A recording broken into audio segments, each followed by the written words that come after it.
আমি 2012 সালে আমেরিকাতে গিয়েছিলাম। ন্যাসডাক স্টক এক্সচেঞ্জ, নিউ ইয়র্কের স্টক এক্সচেঞ্জে আমাদেরকে ভিজিট করানো হয়েছিল। তো আমরা দেখেছি সেই তার আগে আগে ম্যাডপকে 150 বছরের জেল দিয়েছে, যিনি ন্যাসডাক স্টক এক্সচেঞ্জের অনারারি চেয়ারম্যান ছিলেন। 150 বছরের জেল এবং তার সকল সম্পদ বাজেয়াপ্ত করেছেন। আমাদের বাজারে এইরকম একটা রেফারেন্স কি খুব দরকার না? আপনি কীভাবে বলেন? দেখুন, আমাদের যারা রক্ষক তারাই যখন ভক্ষক হয় তখন আলটিমেটলি কিন্তু তাদের কাছে ওই গার্ডসটা থাকে না। কারণ ধরেন যে আইসিবির ঘটনাটা বললেন, আইসিবির চেয়ারম্যান ধরেন আসবে যাবে, চেয়ারম্যানের চেয়ে কিন্তু অপারেশনাল ইউনিটে যারা কাজ করে তারা কিন্তু বিভিন্ন কিছু বোর্ডে অ্যাপ্রুভ করায় নেয় তাদের মতো করে। যেমন ধরেন আপনাকে যদি বলে একটা শু কোম্পানির শেয়ার যখন গতবার আইসিবি বিশাল ভলিউমে কিনলো, তারা প্রথমে কী করলো, ডিএসসি 30-তে তাকে ঢুকাইছে, তারপর ডিসিশন নিল ডিএসসি 30-র শেয়ার কিনতে হবে। তারা কিন্তু ঘুরিয়ে পেয়েছে এমনভাবে করলো আপনি ডিনাই করার সুযোগ নাই, এটা একটা।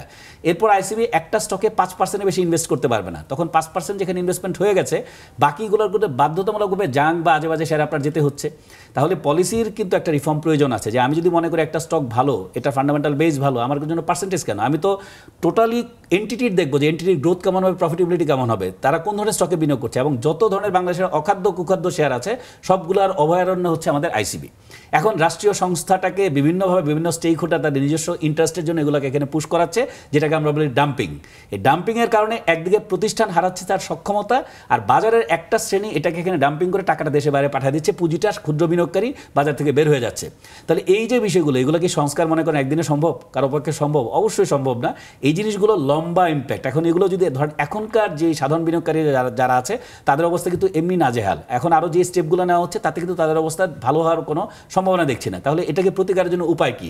উপায় হচ্ছে সরকার একদম থরলি বের করবে, এখানে ফ্রেশ ফান্ড ইনজেক্ট করবে, তার মাধ্যমে বাজার স্টেবল করার চেষ্টা করবে।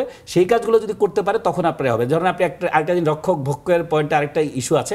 আপনারা জানেন যে বেশ কিছু হাউস মানে ব্যাক অফিস সফটওয়্যারের মাধ্যমে অনেক ক্লায়েন্টের হিসাব টিসাব সব মানে গায়েব করে দিয়ে, এর মধ্যে তামহা আছে, বানকো আছে, আবার ক্রেস্ট আছে, নতুন করে আরও অনেকগুলো আসলো, মশিউর সিকিউরিটিজ আসলো। এগুলো কিন্তু দূর করার জন্য কিন্তু একটা করা হয়েছিল CCBL, central counter party Bangladesh limited. 5 বছর আগে কোম্পানিটা হয়েছে। এই 5 বছর আগে কোম্পানি 300 কোটি টাকার মতো তাদের এখানে ইনভেস্টমেন্ট। এখানে 45% হচ্ছে ডিএসসিটার অংশীজন, আর 20% হচ্ছে সিডিবিএল, এবং অন্যান্য মিলিয়ে সব মিলে ব্যাংকের আছে এখানে 20%। তাহলে এখানে যে টোটাল ব্যাপারটা আছে সব মিলিয়ে কিন্তু তাদের কাজ কি ছিল, ক্লিয়ারিং এবং সেটেলমেন্ট যাতে ভালোভাবে হয়, রিস্ক ম্যানেজমেন্ট যাতে করতে পারে। তাহলে এই কোম্পানি কিন্তু ফাংশনে এখনও আসে নাই।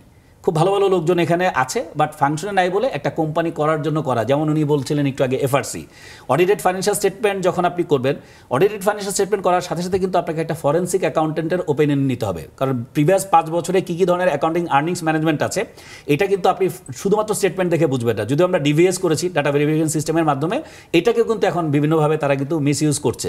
তাহলে আপনার দরকার কিন্তু আপনার ডিএসসির বোর্ডে বা রেগুলেটরি অথরিটির মধ্যে এমন একজন এক্সপার্ট অ্যাকাউন্টেন্ট যে এই ফ্রডগুলো ধরতে পারে। আগে কিন্তু একসময় ফ্যাক্টরি আইপিওতে আসার আগে কিন্তু ফ্যাক্টরি ভিজিট করা হতো এই কোম্পানির অস্তিত্ব আসলে আছে কিনা।